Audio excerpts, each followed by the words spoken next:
जैसा करोगे वैसा भरोगे।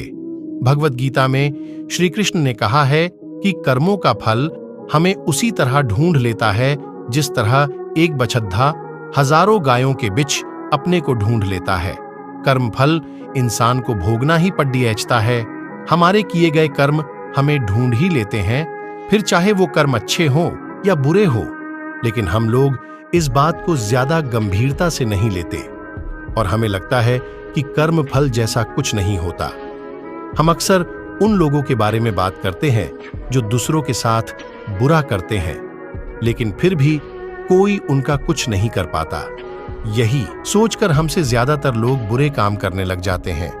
हम सब यह भूल जाते हैं कि कर्मों का हिसाब कभी भी तुरंत नहीं होता। किसी के साथ बुरा करने वाला भले ही आज सुखी हो, लेकिन कभी ना कभी उसे उसके कर्मों का फल भोगना ही पड़ेगा। बहुत समय पहले की बात है, शहर से दूर गांव में एक दुकानदार था जो अपने ही गांव से एक व्यक्ति से रोजाना 1 किलो का मक्खन खरीदा करता था। वह दुकानदार कई सालों से उस व्यक्ति से मक्खन की खरीदारी कर रहा था। एक दिन उस दुकानदार ने सोचा कि मैं रोज इस व्यक्ति से मक्खन खरीदता हूं, लेकिन बहुत समय से मैंने इसके मक्खन का वजन तौलकर नहीं देखा। कल तौलकर देखूंगा कि ये मक्खन 5 किलो से कम तो नहीं देता। अगले दिन जब वह व्यक्ति मक्खन देकर गया, तब वह दुकानदार ने मक्खन का वजन किया तो देखा मक्खन सिर्फ 900 ग्राम है। उस दुकानदार को काफी गुस्सा आ गया। वह दुकानदार गुस्से में गांव के पंचायत के पास गया और उसने उस व्यक्ति की शिकायत कर दी। गांव की पंचायत बैठी और उस व्यक्ति को बताया गया कि तुम पर इस दुकानदार ने धोखा देने का आरोप लगाया है। तुम इस दुकानदार को देने वाले मक्खन में हेरा फेरी करते हो और हर बार तुम इसे 1 किलो की मक्खन की जगह सिर्फ 900 जी देते हो। क्या तुम्हें अपनी सफाई में कुछ कहना है?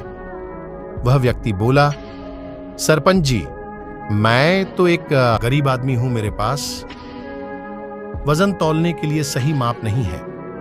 मैं रोज इस दुकानदार से अपने लिए 1 किलो गेहूं खरीदता हूं और अगले दिन उसी गेहूं को तराजू के एक तरफ रखकर इस दुकानदार के लिए मक्खन तौलता हूं। अब आपको जो भी पूछना है इस दुकानदार से पूछिए। पंचायत में बैठे सभी लोगों को पूरी सच्चाई समझ आ गई और उन्होंने उस दुकानदार को गांव से बाहर करवा दिया। यह छोटी सी कहानी हमें यह बात सिखाती है कि जैसे कर्म हम करेंगे उसका रिजल्ट भी हमें वैसा ही मिलेंगे। हमारी चालाकी ही हमारा नुकसान कर देती है। हम जो भी दूसरों को देते हैं या दूसरों के साथ जैसा भी व्यवहार करते हैं, वह कभी ना कभी लौटकर हमारे पास ही आता है।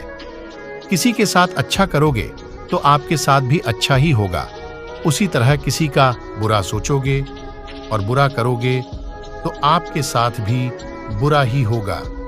जिसे दुकानदार को अपने ही चालाकी से नुकसान झेलना पड़, उसी तरह हमें भी अपने कर्मों की वजह से कभी ना कभी नुकसान झेलना ही पड़ता है।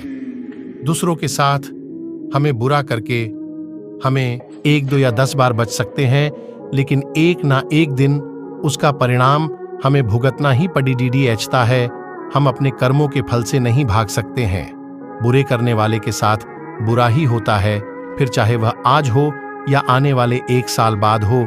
उसी तरह अच्छा करने वालों के साथ अच्छा ही होता है।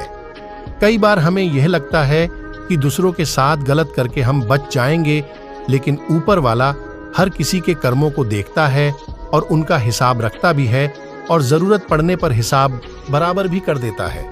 इसीलिए कभी भी गलत ना करो और ना ही कभी यह सोचो कि उलटे सीधे काम करके हम बच जाएंगे। जिंदगी को बेहतर तरीके से जियो, ईमानदार बनो।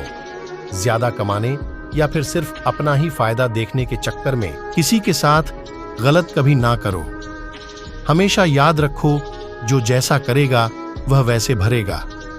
वीडियो अच्छा लगे तो चैनल को सब्सक्राइब करें और मिलते हैं ऐसे एक और वीडियो में। तब तक के लिए जय हिंद, जय भारत।